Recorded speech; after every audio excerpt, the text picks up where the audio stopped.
तो बच्चों, आज हम पढ़ेंगे पाठ 4 सिग्नल कहानी संचय का। सैमुअल इवानोल रेल की पटरी की मरम्मत का काम करता था। क्या काम करता था? रेल की पटरी की मरम्मत का काम करता था। उसकी झोपड़ी रेलवे स्टेशन से कुछ ही किलोमीटर दूर थी। उसकी झोपड़ी से लगभग 4 किलोमीटर दूर रुई की एक मिल थी। उस मिल के पास ही एक घना जंगल था। वहीं पानी रोकने के लिए एक बांध बना हुआ था जिससे रेल की पटरी गुजरती थी। सैमुअल की झोपड़ी के आसपास दूसरे मजदूरों की झोपड़ी भी थी। सैमुअल इवानोल रेल की नौकरी करने से पहले एक लड़ाई के दौरान किसी सैनिक अधिकारी के यहाँ काम करता था। तेज़ धूप और कड़ाके की सर्दी में भी वह अपने मालिक के लिए दिन में 3 बार नाश्ता व खाना लेकर मोर्चे पर जाता था। वह दूसरे अफसरों के लिए भी चाय आदि तैयार करता था। सब अफसर उससे बहुत खुश रहते थे। लड़ाई खत्म होने के साथ ही सैमुअल की नौकरी भी छूट गई। फिर वह अपने गांव लौट गया। गांव पहुंचने पर उसे पता लगा कि उसके पिता तथा 4 साल के पुत्र की मृत्यु हो चुकी है। सैमुअल कुछ काम धंधा करने की सोचने लगा, लेकिन हाथ पैरों में दर्द रहने की वजह से वह खेती बाड़ी भी नहीं कर सकता था। एक दिन वह अपनी पत्नी को साथ लेकर काम की तलाश में गांव से निकल पड़ा। काम ढूंढते ढूंढते सैमुअल की पत्नी को तो उसुर्ग में एक व्यापारी के यहाँ नौकरी मिल गई, लेकिन सैमुअल की तलाशी अभी जारी थी। काम की तलाश सैमुअल एक स्टेशन पर पहुँचा। उसको वहाँ एक स्टेशन मास्टर का चेहरा कुछ जाना पहचाना लगा। स्टेशन मास्टर भी सैमुअल को पहचानने की कोशिश कर रहा था।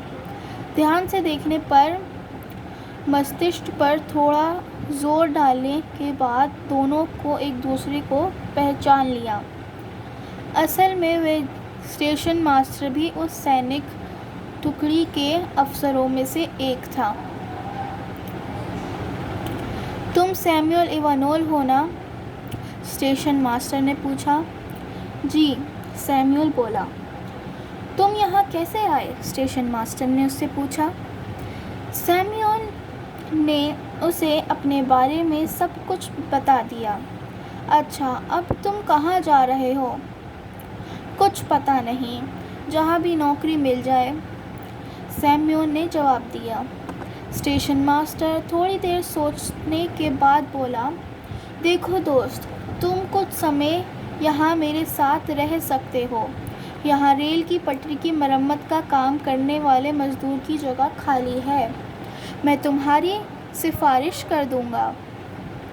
मैं आपका बहुत एहसानमंद रहूँगा श्रीमान, सैमुअल बोला। सैमुअल उस स्टेशन मास्टर के साथ ही रहने लगा। सैमुअल रसोई में काम में उसकी मदद करता, उसके लिए जंगल से लकड़ियाँ काट कर लाता, यार्ड साफ करता, प्लेटफॉर्म पर झाड़ू लगाता। कुछ दिन बाद ही सैमुअल ने अपनी पत्नी को भी वहाँ बुला लिया। सैमुअल को उसकी ज़रूरत का सब सामान दे दिया गया, जिसमें हरी और लाल झंडी, लालटेन, सीटा, हथौड़ा, पेचकस, आरी और अन्य औजार थे। इनके अलावा उसे गाड़ियों के आने जाने का समय बताने वाली किताब भी दी गई। गर्मी का मौसम था। सैमुअल दिन में 2 बार अपने काम पर जाता। वह पटरी के जोड़े में लगे काबलों को कसता। यदि पटरी पर कहीं बर्फ़ जमी होती तो उसे साफ करता, पानी के पाइपों की जांच करता और घर लौट जाता। इस तरह कई महीने बीत गए। सैमुअल की अपने पड़ोसी मज़दूरों से जान पहचान बढ़ने लगी। उन मज़दूरों में एक वेस्ली भी था, जो बहुत हट्टा कट्टा था, पर था गरम मिजाज। वह अक्सर अपने अधिकारियों की बुराई करने रहता था।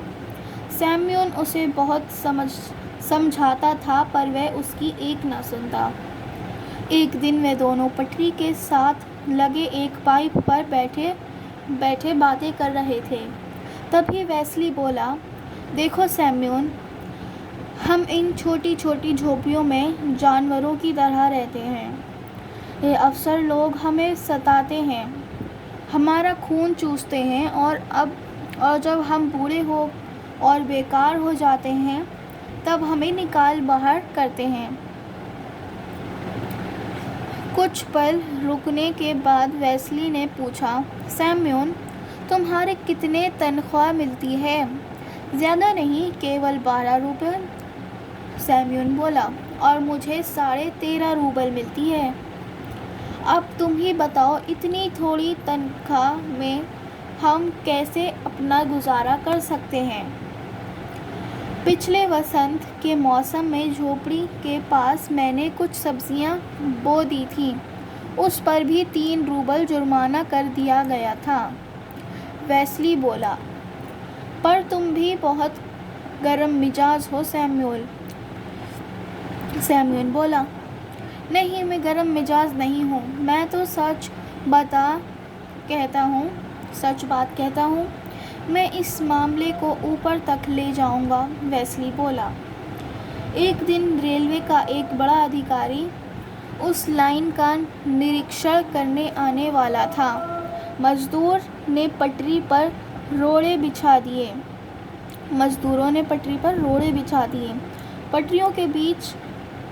पटरियों के पेंच कस दिए। खंभों पर रंग रोगने वाले कर दिया। जगह जगह पीली मट्टी बिछा दी। रेलवे का अधिकारी एक ट्रॉली में बैठकर निरीक्षण करने लगा। फिर वह मजदूरों की झोपड़ियों को देखने लगा। जब वे सैम्यून की झोपड़ी के पास गया तो सैम्यून ने उसे सलाम किया। क्या तुम यहाँ बहुत दिनों से रहते हो? जी, सैम्यून ने जवाब दिया। फिर अधिकारी ने पूछा, 164 नंबर की झोपड़ी में कौन रहता है? जी, वेस्ली, अधिकारी के साथ चल रहे निरीक्षण ने जवाब दिया। क्या ये वही वेस्ली है जिसकी तुमने पिछले साल शिकायत की थी? अधिकारी ने निरीक्षक से पूछा। जी, निरीक्षक ने जवाब दिया। कुछ देर बाद जब सैम्यून अपनी झोपड़ी के बाहर खड़ा था तो उसने वेस्ली को कहीं जाते हुए देखा। वेस्ली के हाथ में छड़ी तथा कंधे पर रुमाल बंधा था। तुम कहाँ जा रहे हो वेस्ली? सैम्यून ने पूछा। मैं मॉस्को जा रहा हूँ, रेल के बड़े दफ्तर में, वेस्ली बोला। बड़े दफ्तर किस लिए? सैम्यून ने पूछा। साहब की शिकायत करने, वेस्ली बोला। मत जाओ मेरे दोस्त, कोई फ़ायदा नहीं होगा, सैम्यून ने उसे समझाया। नहीं, मैं ज़रूर जाऊंगा। अब मैं और जुल्म बर्दाश्त नहीं कर सकता। उसने मेरी झोपड़ी में आकर निरीक्षक से शिकायत करी। अब मैं मॉस्को जाकर इन दिनों की शिकायत करूंगा।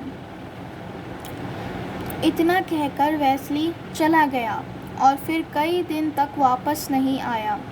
एक दिन सैम्यून जंगल में लकड़ियाँ लेने गया। वे लकड़ियाँ लेकर पटरी के किनारे लौट ही रहा था कि अचानक उसे ठुक ठुक की आवाज़ सुनाई दी। वह तेज़ी से इस आवाज़ की तरफ चल दिया। अब सैम्यून ने पास जाकर देखा तो वहाँ वेस्ली था। वेस्ली ने रेल की कुछ पटरियाँ उखाड़ दी थीं और जब वह औजार का थैला लिए वापस जा रहा था। सैम्यून को मालूम था कि उस लाइन पर 6 बजे एक सवारी गाड़ी आती है, इसलिए वह चिल्लाकर बोला, वेस्ली, तुमने क्या किया? गाड़ी के पटरी से उतर जाने से न जाने कितने लोग बेमौत मारे जाएंगे। लाओ, औजारों का थैला मुझे दो, हम दोनों मिलकर इस पटरी को दोबारा ठीक कर देंगे। किसी को पता भी नहीं चलेगा। पर वेस्ली ने मुड़कर भी नहीं देखा और वे जंगल में गायब हो गया।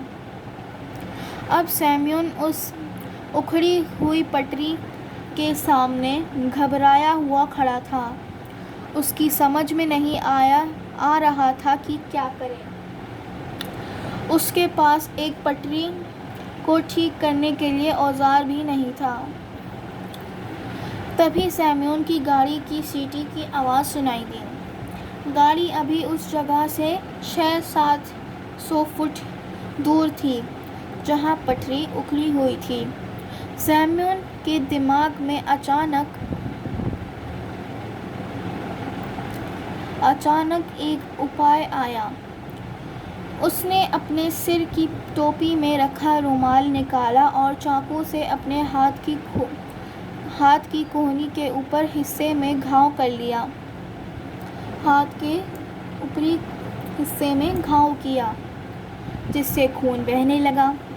उसने रुमाल को उस खून में डुबाया ताकि वो लाल रंग का हो जाए, जिससे वह लाल रंग का हो गया। फिर वह उस रुमाल को एक लकड़ी पर बांधकर उसे लाल झंडी की तरह हवा में लहराने लगा। दूसरे हाथ से उसने अपने घाव को दबाए रखा। सैम्यूल की बाह से लगातार खून बहने से उसका सिर चकराने लगा। उसकी आंखों के सामने अंधेरा छाने लगा। वह बेहोश होकर गिरने ही वाला था कि किसी ने उसे संभाल लिया और उसके हाथ से लाल झड़ी लेकर खुद हवा में लहराने लगा। अब वो कौन था जिसने उसे संभाला था? वो था वेस्ली। ड्राइवर ने लाल झंडी देखकर गाड़ी धीमी कर दी। यात्री गाड़ी के डब्बे से निकलकर बाहर इकट्ठे हो गए। उन्होंने देखा कि एक आदमी ज़मीन पर बेहोश पड़ा है और उसकी बाह में खून बह रहा है। दूसरा आदमी डंडे पर बांधे खून से रंगे कपड़े को हाथ में लेकर उसके पास खड़ा है। दूसरा आदमी और कोई नहीं, वेस्ली था। वह चिल्ला कर कह रहा था, मुझे पकड़ लो, मैंने ही वह पटरी उखाड़ी है। अपने दोस्त सैम्यूल की इस हालत के लिए मैं भी जिम्मेदार हूँ। उसकी आंखों से पश्चाताप के आंसू बह रहे थे। यहाँ पे हमारा पाठ खत्म हुआ।